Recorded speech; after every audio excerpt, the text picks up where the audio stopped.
Saudara-saudara, mari kita mulai ibadah keluarga malam ini dari rumah masing-masing.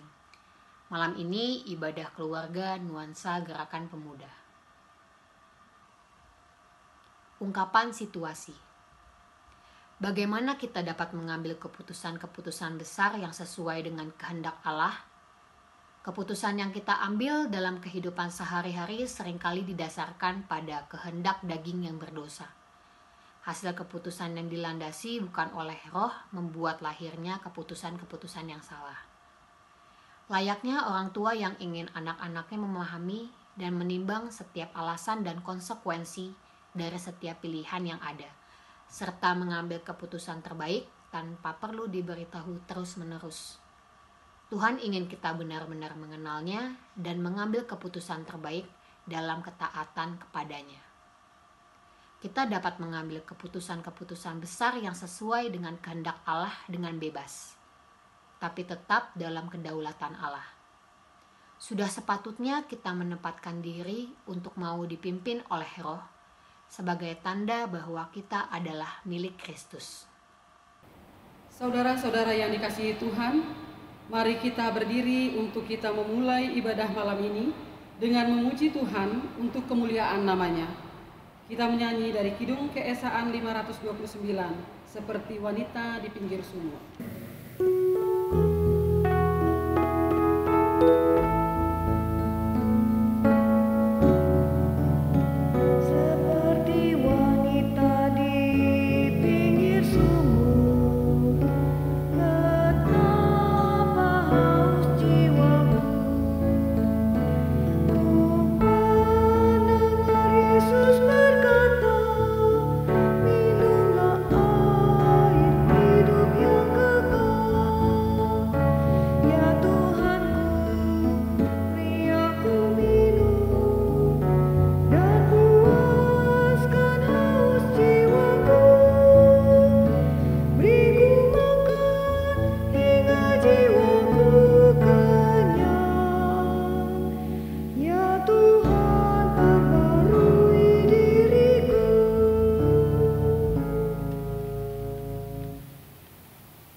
Jemaat, mari kita satu di dalam doa.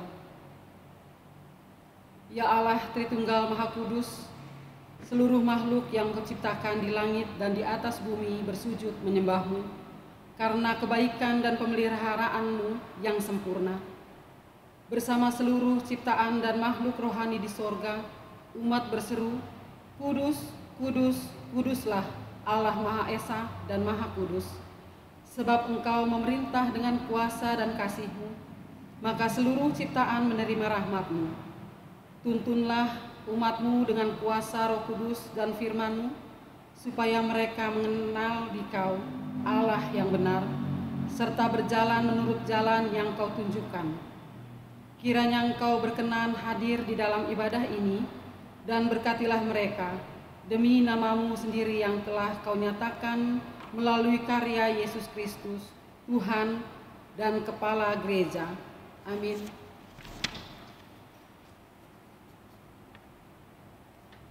Jemaat yang dikasihi Tuhan, marilah kita membaca pujian berbalasan yang diambil dari Mazmur 16 ayat 8 sampai dengan 11. Saya membaca tulisan yang keluar dan Bapak Ibu tulisan yang ke dalam. Mazmur 16 ayat 8 sampai dengan 11 menyatakan, Aku senantiasa memandang kepada Tuhan.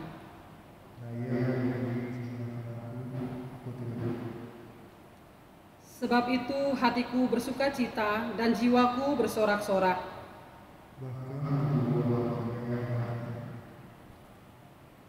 Sebab Engkau tidak menyerahkan aku ke dunia orang mati,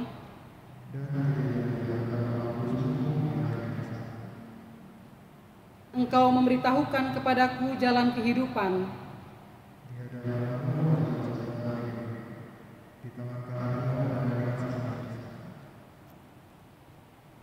Kembali kita menyanyi dari Kidung Keesaan 529, bait yang kedua.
Bapak Ibu, saudara sekalian yang dikasihi Tuhan, mari kita masuk dalam bagian pemberitaan firman Tuhan. Sebelumnya mari kita berdoa, mohon pertolongan Roh Kudus. Mari kita berdoa.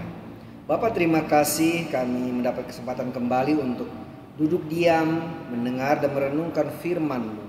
Bimbinglah kami oleh Roh-Mu agar kami mengerti dan urapi hamba-Mu yang Engkau percayakan untuk menyampaikannya. Demi Yesus Tuhan kami sudah berdoa. Amin. Jemaat, mari berdiri untuk mendengarkan firman Tuhan yang dibacakan dari Alkitab yang terambil dari Roma 8 ayat 9 sampai dengan ayat yang ke-11 yang menyatakan, "Tetapi kamu tidak hidup dalam daging, melainkan dalam roh. Jika memang roh Allah diam di dalam kamu, tetapi jika orang tidak memiliki roh Kristus, ia bukan milik Kristus. Tetapi jika Kristus ada di dalam kamu, maka tubuh memang mati karena dosa, tetapi roh adalah kehidupan oleh karena kebenaran.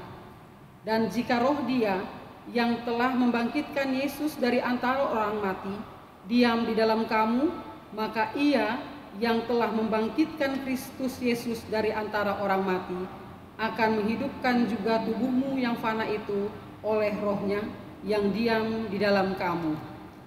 Demikian pembacaan Alkitab. Berbahagialah semua orang yang mendengarkan firman Tuhan dan melakukannya. Terpujilah Tuhan Yesus. Haleluya.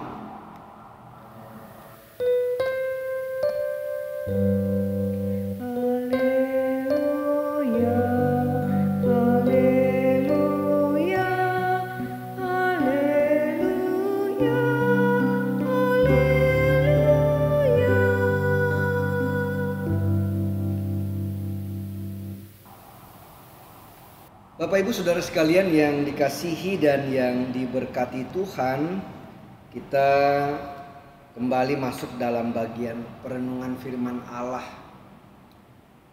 Dan ibadah keluarga ini tentu sesuatu yang penting untuk hidup kita. Jadi bukan hanya tradisi atau kebiasaan karena sudah jadwal, tetapi ada sesuatu yang jauh lebih penting daripada sekedar ngikutin jadwal ibadah keluarga, yaitu firman Tuhan untuk menjadi kekuatan bagi kita, terlebih menghadapi masa-masa yang menurut banyak orang, mungkin kita juga masa yang sulit, masa yang berat. Dan kita perlu dikuatkan oleh firman Allah, diingatkan bahwa Dia menyertai kita, bahwa Dia membimbing kita, Dia penolong kita satu-satunya. Kita nggak mencari kalau seandainya nggak ada orang lain menolong kita, Dia penolong kita satu-satu. Itu ditanamkannya lewat renungan firman Allah. Lalu kita juga diajarkan untuk hidup dalam tuntunan Roh Kudus. Nah, temanya tanda seseorang milik Kristus. Nah, Bapak Ibu Saudara sekalian, kita lihat bacaan ini kan dari Roma 8 ya. Ayat 9 sampai 11. Begitu dikatakan, kamu tidak hidup dalam daging katanya, melainkan dalam roh. Jika memang roh Allah diam di dalam kamu. Nah, ditegaskan oleh Paulus 9b-nya, tetapi jika orang tidak memiliki roh Kristus, ia bukan milik Kristus. Nah, nanti Bapak Ibu bisa baca kalau nanti di Galatia pasal 4 ya, ayat 6. Di situ Paulus juga mengatakan Allah atau Bapa itu mengutus roh anaknya untuk diam di dalam hati kita. Nah, hati seringkali dianggap sebagai pusat kehidupan manusia. Sebabnya kalau hati itu susah, maka keberadaan kita tergambar, lalu nampak dari wajah ya. Walaupun kita senyum tapi orang tahu, orang bilang katanya nih, kali, oh dari matanya kelihatan apa dia susah, kelihatan dia capek, nah itu ya, dia sedang bersedih. Tapi sebaliknya, kalau hati ini gembira, itu nampak juga dalam wajahnya. Walaupun orang tahu dia banyak pergumulan Pak, dia ya baru saja kemarin katanya di sebulan 2 bulan lalu kehilangan orang tuanya, atau saudaranya atau sahabatnya. Tapi hati tadi bisa jadi manusia kalau dia memang gembira karena Tuhan ya. Jadi roh itu, roh sukacita itu atau roh kudus itu ada dalam diri kita. Itu akan tergambar dari hidup kita. Jadi dia tidak dibuat-buat. Jadi sukacita yang datang dari Roh Kudus itu bukan sukacita yang dibuat-buat, enggak. Di sini ada Roh Kudus, jadi istilah Roh Kudus, Roh Kristus, Roh Yesus, Roh Allah dan lain sebagainya. Ya itulah Roh Allah itu. Itulah Roh Kudus itu Roh Kristus. Karena kaitan kita tentang penebusan, maka nama Yesus, nama Kristus dipakai. Tetapi prinsipnya itulah Roh Allah yang tinggal dalam kita, itu ada pemahaman tentang Allah Tritunggal. Jadi kita lihat ya. Galatia 4 ayat, saya bacakan deh Galatia 4 ayat 6 supaya Bapak Ibu tahu ya. Nanti catat aja. Maksudnya ini kalau bisa buka silakan. Di sini Galatia 4 ayat 6 katakan begini. Dan karena kamu adalah anak. Jadi kata anak ini kita bukan orang lain. Nah gitu ya. Kita bukan orang lain. Berkaitan hubungan kita dengan Allah. Itu sebabnya dia kita panggil Bapa. Tapi kalimat soalnya katakan begini. Maka Allah telah menyuruh roh anaknya. Itu Roh Yesus, Roh Kristus. Jadi Allah yang menyuruh. Jadi bukan siapa, bukan dunia ini. Menyuruh anak ke dalam hati kita, lihat ya. Ini lagi sedang pusat hidup kita. Jadi kalau Bapak Ibu dan saya gembira, pasti gembira. Kalau susah juga pasti kelihatan susah. Jadi hati itu, pusat hidup itu sehat. Kok bisa sehat Pak? Karena Roh Kristus itu dikatakan ya. Ke dalam hati kita yang berseru, ya Aba. Ya Aba ini bahasa Aram ya. Ya Aba, ya Bapa. Jadi kita panggil Allah bukan Om. Nah kalau Om kan jauh ya. Itu Om saya Pak. Masih jauh, itu berarti kemungkinan kalau dia Om darah daging berarti adik atau kakak dari mama atau papa kita. Kalau Om kan jauh. Kalau Om kan kita sulit. Nggak bisa sembarangan ya. Tapi kalau Bapa beda. Lihat ya. Jadi ada hubungan yang istimewa antara kita dengan Allah itu. Dengan perantaran Roh Yesus, Roh Kristus, Roh Kudus, dia melalui kita. Itu pemberian. Nah ini ya. Jadi itu pemberian Allah. Lalu Paulus tegaskan, jika orang tidak memiliki Roh Kristus, ia bukan milik Kristus. Jadi yang pertama kita lihat anugerah. Kemarin hari Minggu mungkin teman-teman Bapak Ibu ya, kalau ibadah enggak, rajin ibadah, jangan bengong ke mall ke sana mau. Ya ke gereja, jangan gereja Pak ada Covid, ke mall banyak Covidnya ke sana. Ya dengerin loh kata pendeta ya, jangan manggut-manggut aja. Ya penting, pendeta selalu ingatkan, suka nggak suka jemaat bukan urusan saya, tapi tugas saya mengingatkan. Ibadah pada Tuhan supaya kita dikuatkan. Ya, jadi Roh itu turun atas kita, Roh Kristus, Roh Yesus, Roh Kudus itu karena perintah Allah. Jadi lihat, kita orang berdosa ya, khotbah hari Minggu, oleh kemurahannya, bayangkan, oleh penebusan Yesus, kita nggak lagi orang yang jauh, kita adalah anak.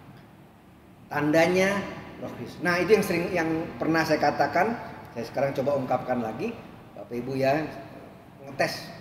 Coba sekali-sekali kalau tengah malam di rumah sendirian ya, atau istri, anak atau suami atau anak sudah tidur, matiin lampu, duduk di ruang tamu. Mudah-mudahan Bapak Ibu nggak takut gelap ya. Rasakan ya, seperti ada teman dalam diri kita. Kita nggak seorang diri. Ini yang Yesus katakan. Aku pergi, tapi aku nggak akan membiarkan kamu yatim piatu. Maka Roh penghibur itu aku utus, kata Yesus, supaya dia menemani kamu, supaya kamu jangan susah. Kamu tidak akan pernah merasa seorang diri dalam hidup ini. Dia bersama kita. Dan kita itu tandanya bahwa kita miliknya Yesus. Ya, itu hal yang pertama yang kita lihat. Jika Kristus di dalam kamu, kata ayat 10 ya, maka tubuhmu yang mati karena dosa dan seterusnya. Lalu ayat 11, jika roh dia yang telah membangkitkan Yesus dari antara mati diam di dalam kamu, ia yang telah membangkitkan Yesus dari antara mati akan menghidupkan juga tubuhmu yang, dan seterusnya. Jadi pada waktunya nanti pada akhir zaman kita akan menerima juga tentang anugerah hidup yang kekal. Nah teman-teman, ini yang pertama kita lihat ya. Sekali lagi saya ingatkan bahwa Allah oleh kemurahannya mengutus roh anaknya, Roh Kristus, Roh Yesus tinggal dalam hati kita.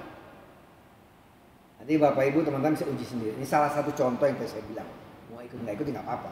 Tapi setiap kita, kalau saya meyakinkan jemaat, saya meyakinkan Bapak Ibu itu karena saya yakin.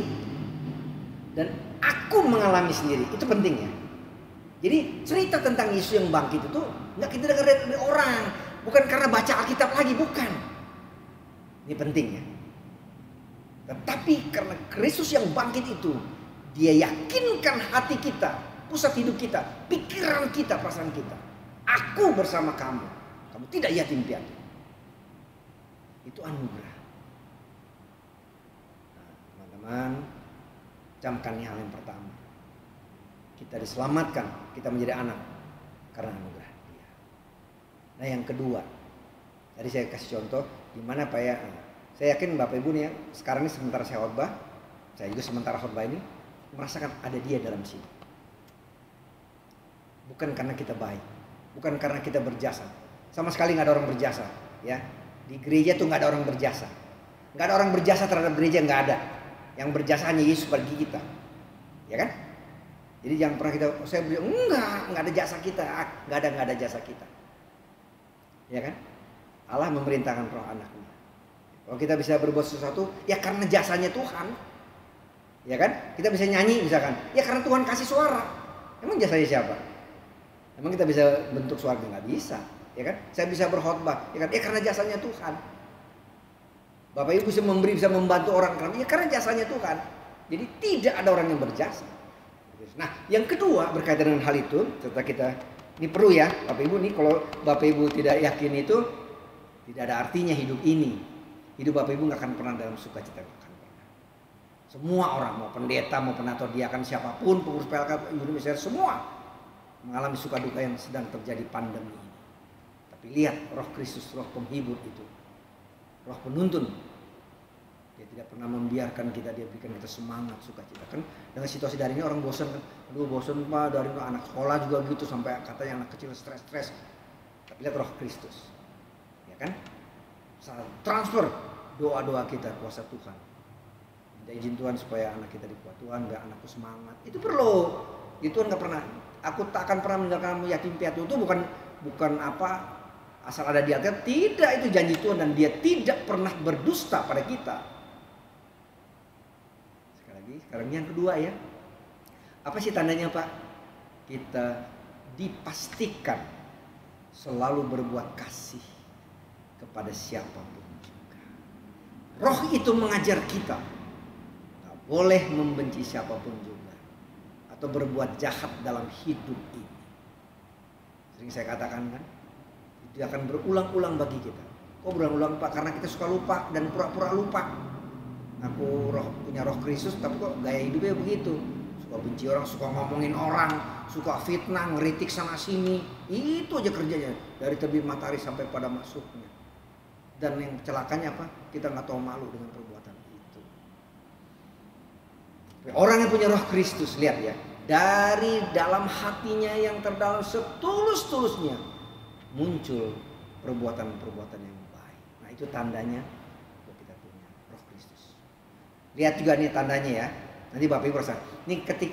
Ketika orang berbuat jahat sama kita nih, misal contoh. Kita ingin membalas. Lihat, rasakan ada sesuatu yang menegur kita. Nah, ini sesuatu yang saya maksud Roh Kristus ya. Diingatkan, nggak boleh.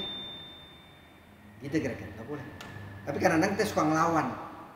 Wah, abis aja saya pakai kata abis. Abis gini Pak, abis gitu Pak. Tapi Roh itu nggak pernah ngajarin kita. Ya lihat ya, Roh itu tidak pernah mengajarkan kita membalas kejahatan dan kejahatan. Tidak pernah. Jadi jangan bilang, saya dengar bisikan Pak. Bisikan siapa? Berbuat jahat bisikan setan, nggak ada lagi. Ya kan? Makanya jangan berteman sama setan, berteman sama Tuhan gitu ya.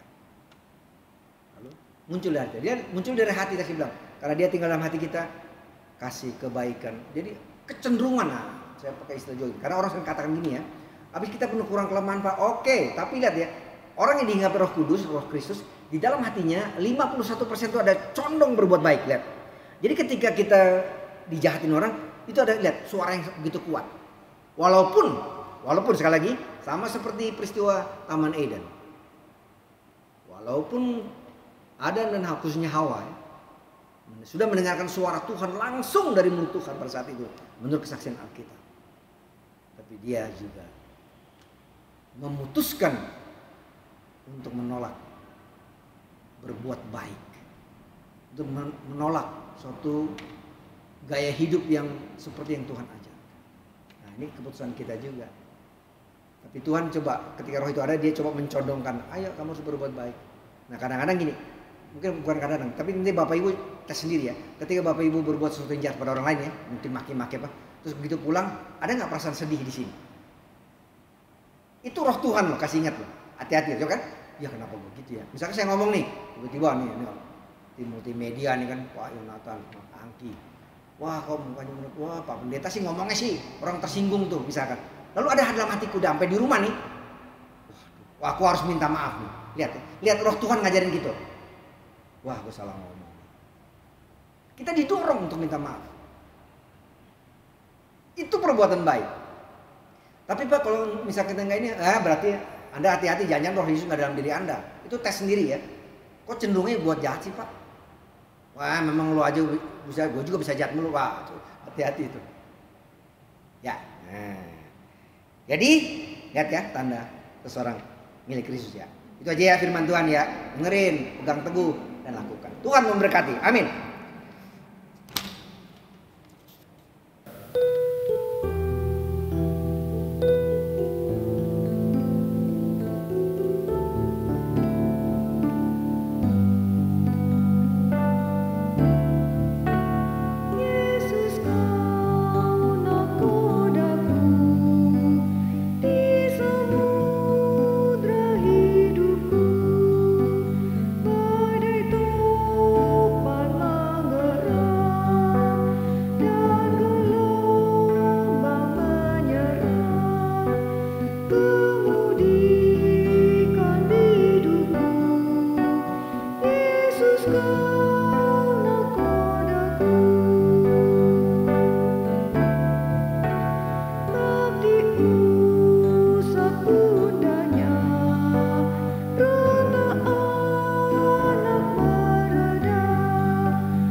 bersatu di dalam doa. Allah Bapa Maha Kasih, kembali kami menghadap hadirat-Mu dan mengucap syukur atas ibadah yang boleh kami laksanakan pada hari ini. Bersyukur untuk firman yang telah disampaikan, kiranya firman-Mu boleh menjadi suluh langkah kami dan kami boleh menjadi pelaku-pelaku firman Tuhan yang setia dalam hidup kami sehari-hari. Tuhan, saat ini kami juga mau berdoa untuk bangsa dan negara kami di tengah kondisi pandemi yang belum kunjung usai. Kiranya Engkau memberkati segala usaha pemerintah dan Engkau juga berkati kami sebagai warga negara agar dapat mendukung segala kebijakan pemerintahan yang ada sehingga kondisi pandemi ini dapat segera pulih. Tuhan juga berkati para tenaga medis yang terus setia melayani, para ilmuwan yang terus bekerja keras mencari jalan keluar dari wabah pandemi ini. Tuhan sajalah yang memberikan kekuatan dan semangat sehingga mereka dapat menjadi perpanjangan tangan Tuhan dalam melayani masyarakat. Berdoa bagi setiap orang dan warga jemaat yang terdampak COVID-19, baik yang terpapar dan harus menjalani pengobatan atau isolasi mandiri, maupun mereka yang harus menghadapi kesulitan akibat kondisi pandemi ini.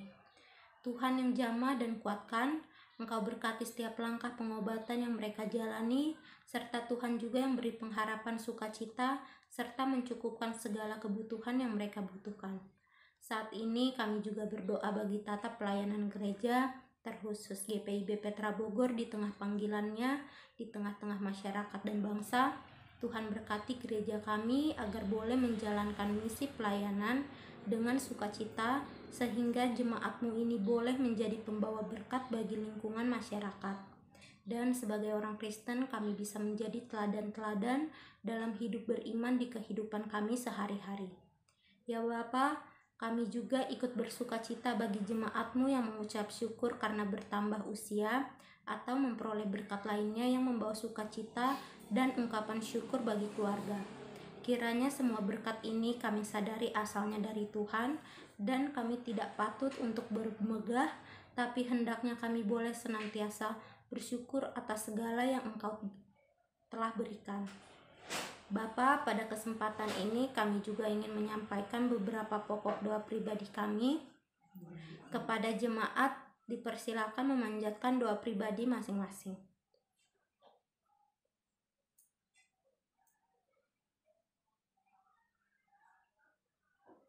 Ya Tuhan, doa ini kami sampaikan ke hadirat-Mu dalam nama Tuhan Yesus Kristus Juru Selamat yang telah mengajar kami berdoa.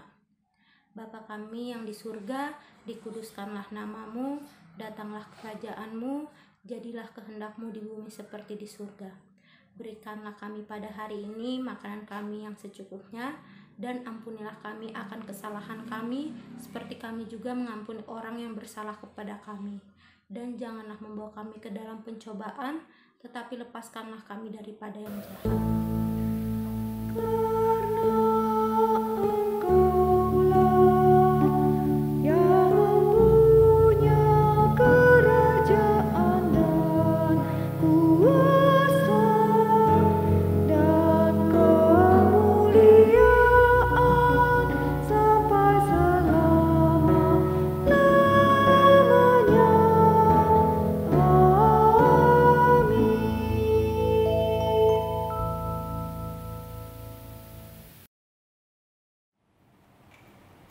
Jemaat yang dikasihi Tuhan, marilah kita mengucap syukur dengan memberikan persembahan kepada Tuhan sambil mengingat nats Alkitab dari 2 Korintus 8 ayat 15 yang menyatakan orang yang mengumpulkan banyak tidak kelebihan dan orang yang mengumpulkan sedikit tidak kekurangan.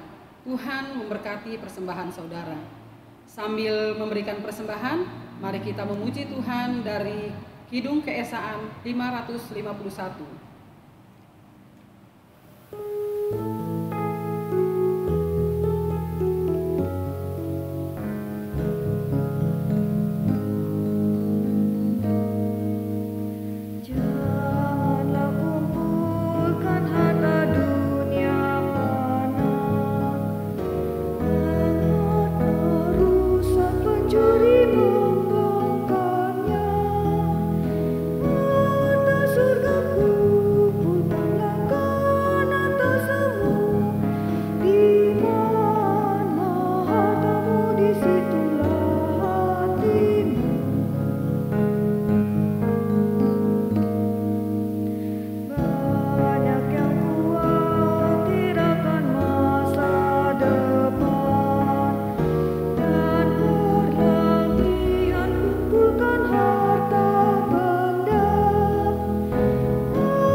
Jemaat Tuhan, marilah berdiri dan kita berdoa untuk persembahan kita. Ya Tuhan, terimalah persembahan syukur yang diberikan umat-Mu. Berkati dan pakailah persembahan ini bagi pelayanan kasih dan keadilan, untuk membawa sukacita bagi semua orang, demi Kristus yang telah mati dan telah dibangkitkan untuk mereka. Amin. Bapak Ibu Saudara sekalian yang kekasih, kita masuk pada bagian akhir dalam ibadah keluarga kita hari ini, yaitu amanat pengutusan. Mari kita berdiri. Pergilah dalam damai sejahtera Allah dan kerjakanlah kehendak Allah yang telah kamu dengar melalui pemberitaan firman-Nya.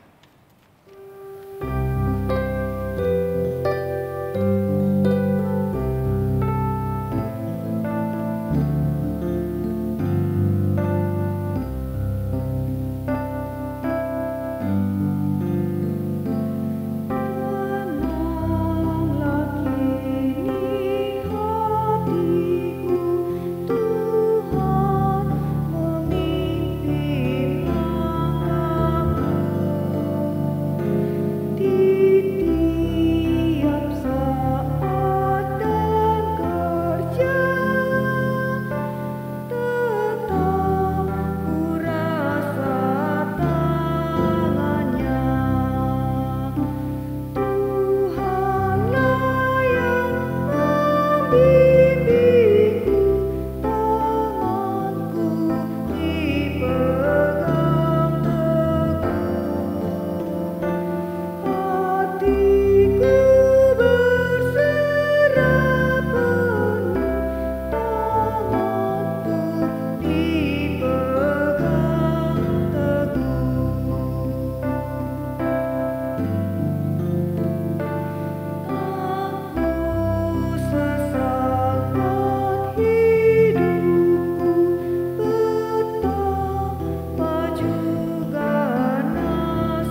Bapak Ibu Saudara sekalian, arahkanlah hati dan pikiranmu kepada Allah dan terimalah berkat-Nya. Dan Allah sumber segala kasih karunia yang telah memanggil kamu dalam Kristus kepada kemuliaan-Nya yang kekal akan melengkapi, meneguhkan, menguatkan, mengokohkan kamu sesudah kamu menderita seketika lamanya. Ialah yang empunya kuasa sampai selama-lamanya. Amin.